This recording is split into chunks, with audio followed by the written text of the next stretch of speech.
Hello everybody. আজকে step 157 নিয়ে আমি তোমাদের সামনে এসেছি। আজকের আলোচনাটি ভার প্লাস আইএনজি এটাকে নিয়ে। ভার প্লাস আইএনজি কখনো কখনো জিরেন্ড, কখনো কখনো পার্টিসিপল। আমি মূলত এই ক্লাসে এসেছি আমার এক স্টুডেন্টের অনুরোধে। সে আমাকে বলতেছিল যে স্যার, ভার প্লাস আইএনজি কখন জিরান্ড হয়, ভার প্লাস আইএনজি কখন পার্টিসিপল হয়।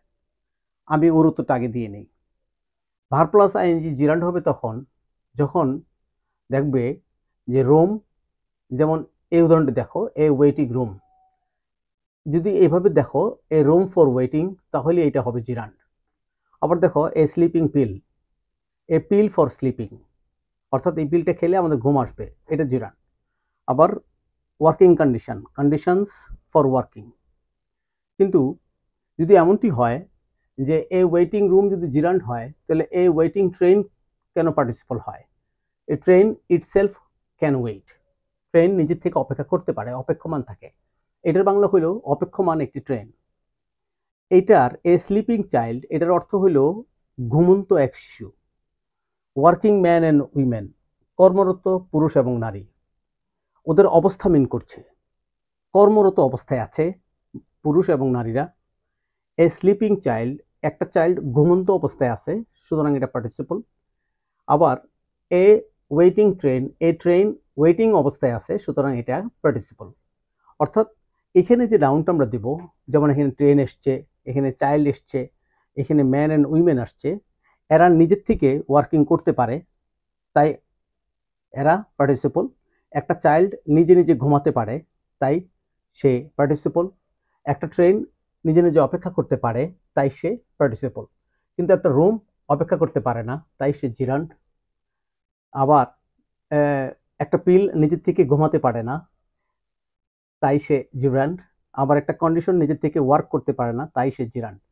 এটাকে সহজভাবে ধরার জন্য এতটুকু বলে দিই আমি যে এ রুম ফর ওয়েটিং এমনটি যদি হয় তাহলে এটা জিরান্ড। এ পিল ফর স্লিপিং এমনটি যদি হয় তাহলে এটা হলো জিরান্ড। এ কন্ডিশন, এই কন্ডিশন না, প্লুরাল আছে, কন্ডিশনস ফর ওয়ার্কিং, তাহলে এটা হবে গিয়ে জিরান্ড। কিন্তু যদি অবস্থা মিন করে, যেমন ওয়েটিং ট্রেন, ট্রেনটার কি অবস্থায় আছে? সে ওয়েটিং অবস্থায়। এ স্লিপিং চাইল্ড, চাইল্ড কি অবস্থায় আছে? স্লিপিং অবস্থায় আছে। ম্যান অ্যান্ড উইমেন কি অবস্থায় আছে? ওয়ার্কিং অবস্থায় আছে, তাহলে এগুলি প্রেজেন্ট পার্টিসিপল। এ স্লিপিং চাইল্ড প্রেজেন্ট পার্টিসিপল, এ ওয়েটিং ট্রেন প্রেজেন্ট পার্টিসিপল। আশা করি তোমরা ধরতে পারছো। অর্থাৎ আইএনজির পরে আমরা যে নাউনটা দেই, এই নাউনটা যদি এই কাজটা করতে পারে তাহলে সেটা প্রেজেন্ট পার্টিসিপল। এই চাইল্ড ঘুমিয়ে থাকতে পারে, সুতরাং সে present participle. Man and women কর্মরত অবস্থায় থাকতে পারে, তাই সে প্রেজেন্ট পার্টিসিপল। আবার লক্ষ্য করে দেখো, একটা রুম ওয়েটিং অবস্থায় থাকতে পারে না, তাই ওয়েটিং অবস্থায় থাকতে পারে না, তাই সে জিরান্ড। আবার একটা ট্রেন ওয়েটিং অবস্থায়, একটা পিল ওয়েটিং অবস্থায়, স্লিপিং অবস্থায় থাকতে পারে না, সুতরাং সে জিরান্ড। আবার কন্ডিশনস ওয়ার্কিং অবস্থায় থাকতে পারে না, তাই সে জিরান্ড। সহজ কথা হইল, নাউনগুলো যেটা দেব, এখানে আইএনজির পরে যে নাউন দেব, এই নাউন যদি নিজেরা সেই কর্মের সাথে জড়িত থাকতে পারে তখনই হবে এটা। না পারে, সরি আমি আবার বলছি, এখানে যে নাউনগুলো দেব, আইএনজির পরে যে নাউন আসবে, এই নাউনটা যদি তার আগের আইএনজির সাথে তার কোনো কর্মের মিল না থাকে তাহলে এটা জিরান্ড। যেমন ট্রেন অপেক্ষায় থাকতে পারে, সুতরাং এটা হইল গিয়া প্রেজেন্ট পার্টিসিপল। কিন্তু একটা রুম অপেক্ষমান থাকতে পারে না, সুতরাং সে জিরান্ড। আশা করি সবাই বুঝতে পারছো। তারপরে মূল আলোচনায় আমরা এখন আবার প্রবেশ করছি। ভার্বের সাথে আইএনজির এই ডিটেইলড আলোচনায় আমি তোমাদেরকে আবার অনুরোধ করব স্টেপ 72 এবং 73টা একটু দেখে নেওয়ার জন্য।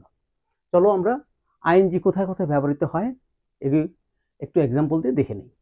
প্রথমেই আমরা জানি এটা কন্টিনিউয়াস টেন্সে ব্যবহৃত হয়, যেমন you are smoking too much these days, ইদানিং তুমি প্রচুর ধূমপান করছো, এটা continuous tense. There was a smoking cigarette and here, এখানে ধূম্রমান অবস্থায় একটা সিগারেটের শেষটা পড়ে আছে। Smoking is bad for all, সবার জন্যই ধূমপান করাটা স্বাস্থ্যের জন্য খুবই খারাপ। Not knowing what to do, কি করতে হবে না জেনে, আই ওয়েন্ট হোম, আমি বাড়ি চলে গেলাম। সুতরাং দেখতে পাচ্ছ ভার্বের সাথে আইএনজি কখন ব্যবহৃত হচ্ছে। আমরা নাউন হিসেবে জানি আমি, আমরা, তুমি, তোমরা, সে, তারা প্রনাউন। আবার শামীম, টিপু, জেমস, হাজারো নাম থাকতে পারে, ওগুলো নাউন, ওগুলো সাবজেক্ট আকারে বসতেই পারে। কিন্তু আমরা যখন কোনো ক্রিয়াকে, কোনো ভার্বকে যখন একদম সবার আগে বলতে চাই, তখন কিন্তু আমরা এটাকে সরাসরি ভার্ব আকারে বসাতে পারি না। আমাদেরকে কি করতে হয়? তখন এই আইএনজি দিয়ে নাউন তৈরি করতে হয়। যেমন smoke is bad for health, ভুল হয়ে যাবে, এই জন্য আইএনজি যুক্ত করতে হচ্ছে। Smoking is bad for all, এটা বলতে হচ্ছে। তাহলে অংশগ্রহণ করে তোমরা বুঝতে পারছো যে ভার্বের সাথে আইএনজি কখন কখন ব্যবহৃত হয়।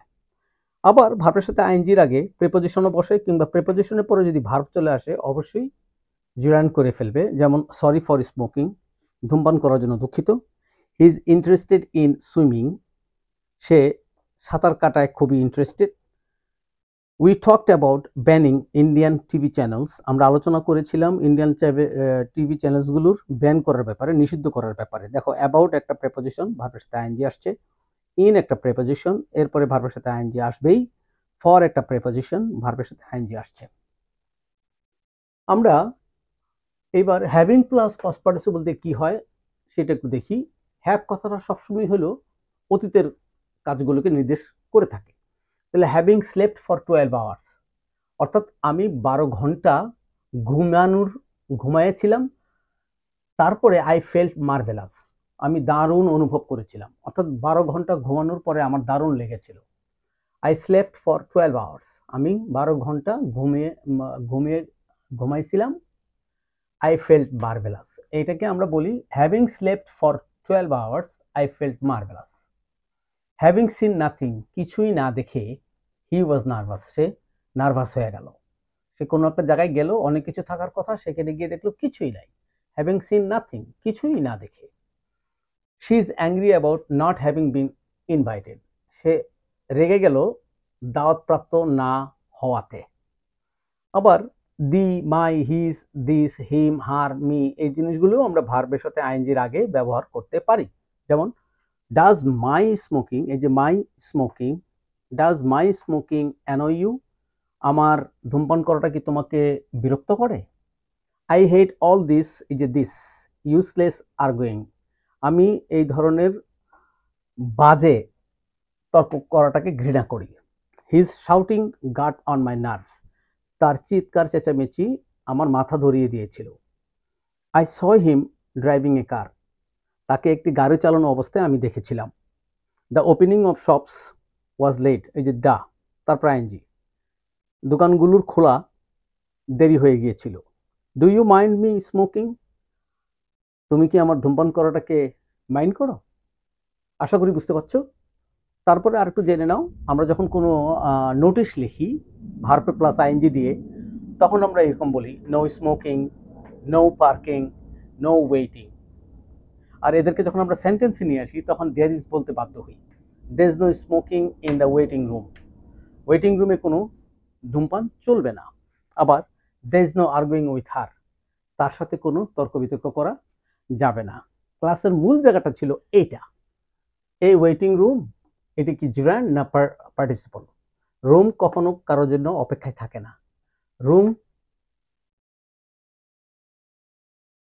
সরি আবার বলছি, রুম ফর ওয়েটিং, এটি হলো জিরান্ড। এ পিল ফর স্লিপিং, এটি হলো জিরান্ড। কন্ডিশনস ফর ওয়ার্কিং, এটা হলো জিরান্ড। কিন্তু এই ওয়েটিং ট্রেন একটা অপেক্ষমান ট্রেন, ট্রেন নিজে অপেক্ষা করা অবস্থায় আছে, তাই এটা পার্টিসিপল। চাইল্ড ঘুমন্ত অবস্থায় আছে, এ স্লিপিং চাইল্ড, তাই এটা পার্টিসিপল। ম্যান অ্যান্ড উইমেন, এই পুরুষ এবং নারীরা ওয়ার্কিং অবস্থায় আছে, তাই এটা পার্টিসিপল। আশা করি সবাই বুঝতে পারছো আজকের এই ক্লাসটিতে সবাইকে আমি স্টেপ 72 এবং 73 সাথে লিঙ্ক রেখে তোমাদের জন্য তৈরি করেছি। বিশেষ করে যারা গ্রামারে জিরান্ড এবং পার্টিসিপলের মধ্যে একটু ভুল করো, তাদের জন্য এই ক্লাসটি খুবই খুবই ইম্পর্টেন্ট। তারপরেও গ্রামার যারা না করো, যারা ইংলিশটাকে শিখতে চাও, তাদের জন্য এই ক্লাসটা আশা করি অত্যন্ত কাজে দিবে। এবং ইংলিশ শিখতে পিওর গ্রামারের একেবারে সূক্ষ্ম জিনিস জানতেই হবে এমনটা কিন্তু কোনো কথা নেই। তাহলে আজকের ক্লাসটা এতটুকুই আমি শেষ করছি। সবাইকে আগামী আরেকটা ক্লাসের জন্য অপেক্ষা থাকার অনুরোধ করছি। আর আমার চ্যানেলটি তোমরা দয়া করে সাবস্ক্রাইব করবে এবং বন্ধু বান্ধবের মধ্যে শেয়ার করবে, যারা ইংলিশ শিখতে চায় তাদের কাছে এটা ছড়িয়ে দিবে। এবং সবাইকে অসংখ্য অসংখ্য ধন্যবাদ।